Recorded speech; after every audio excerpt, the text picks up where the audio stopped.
Hi అందరికీ. ఈరోజు మీకోసం అయితే నేను ఒక మంచి టిప్తో వచ్చేసాను. ఎస్పెషల్లీ ఆడవాళ్ళ కోసం. మీ ఇంట్లో కూడా బనానాలను ఈ కలర్లో వచ్చేసి పడేస్తున్నారా, వేస్ట్ అయినాయని? కానీ వీటితో కూడా మనము చాలా యూజ్ చేసుకోవచ్చు. అవి ఏంటో చూద్దాం. ఈ బనానా ఇట్లా వచ్చిందని మనం పడేస్తాం కదా, కానీ ఈ బనానా మనకి హెయిర్కి స్కిన్కి చాలా యూజెస్ ఉన్నాయి. అదేంటో చూద్దాం. ముందుగా ఈ బనానాని పీలప్ చేసి, ఇది హెయిర్ మాస్క్ యూజ్ చేస్తే మన ఫ్రీజినెస్ని తగ్గిస్తుంది అండ్ హెయిర్ ఫాల్ కూడా తగ్గిస్తుంది. స్కిన్ గ్లోయింగ్గా రావడానికి కూడా చాలా ఉపయోగపడుతుంది బనానా. ఈ బనానాని నేనైతే ఇప్పుడు హెయిర్ మాస్క్గా యూజ్ చేయబోతున్నాను. నా హెయిర్ అయితే చాలా ఫ్రీజీగా ఉంది మరియు బాగా ఊడిపోతుంది. అందుకనే నాకైతే డజన్ అరటి పళ్ళు తెచ్చి పెట్టుకుంటే ఇగో 4-5 వేస్ట్ అయిపోయినాయి. ఈ వేస్ట్ ఎందుకు పడేయడం అని నేనైతే హెయిర్ మాస్క్ పెట్టుకోవాలనుకుంటున్నాను.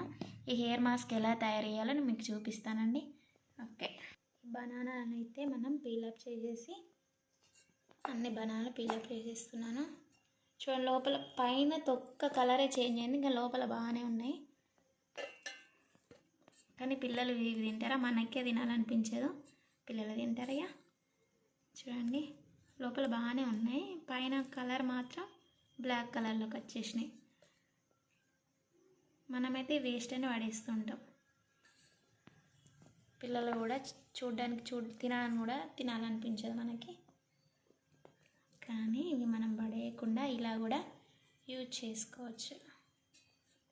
ఇది మన స్కిన్కి, హెయిర్కి చాలా మంచిది. కానీ కొంచెం ఓపిక్గా ఇవన్నీ ప్రాసెస్ చేసుకొని పెట్టుకొని హెయిర్ వాష్ చేయడం అనేది మనకు కష్టం. కానీ టైం దొరికినప్పుడు, వీలైనప్పుడు చేసుకోవచ్చు. జుట్టు అయితే బాగా రాలిపోతుంది, అలాగే బాగా ఫ్రీజీగా తయారైంది. ఈ బనానా మాస్క్ వల్ల సాఫ్ట్గా అవుతుంది. ఇంత బాగా ఉన్నాయి, వేయకండి. మరి వేస్ట్ అయినాయి అయితే కొంచెం బాగున్నాయి వేయండి. నేనైతే బనానా కాకుండా నేనైతే ఒక హోల్ ఎగ్ వేస్తున్నాను అండి. ఎగ్ కూడా చాలా మంచిది మన హెయిర్కి. కానీ స్మెల్ మనకి పడదు, స్మెల్ వస్తుంది, ఎగ్ స్మెల్ బాగా వస్తుంది. కానీ హెయిర్ వాష్ చేసుకున్నప్పుడు మాత్రం మంచి స్మెల్ వచ్చే వాటితో హెయిర్ వాష్ చేస్తే సరిపోద్ది. అయినా వెళ్ళిపోదు, కానీ జుట్టుకు మంచిది కాబట్టి భరించగలుగుతాం అనుకునే వాళ్ళు మాత్రమే ఎగ్ వేసుకోండి, లేకపోతే స్కిప్ చేయండి.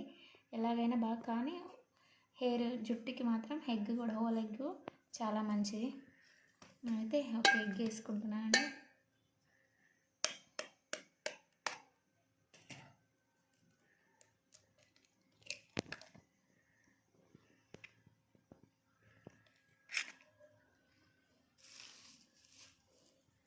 ఇంకా నా దగ్గర కొన్ని ఎండిన మందార రెక్కలు ఉన్నాయి, అవి కూడా వేసేసుకుంటున్నా. మీ దగ్గర ఫ్రెష్ వేసుకోండి. ఒక 2-3 ఉన్నాయి అంతే. అవన్నీ వేసి మిక్సీ పట్టిన తర్వాత ఇలా ఉంటుంది పేస్ట్. థిక్ కన్సిస్టెంట్గా మన జుట్టుకు అప్లై చేసుకునే విధంగా తయారు చేసుకోవాలి.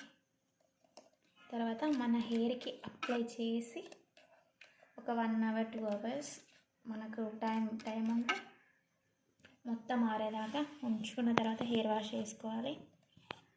స్మెల్ కూడా ఎక్కువ రాదు, బనానా వేసినాం కాబట్టి కొంచెం స్మెల్ రాదు.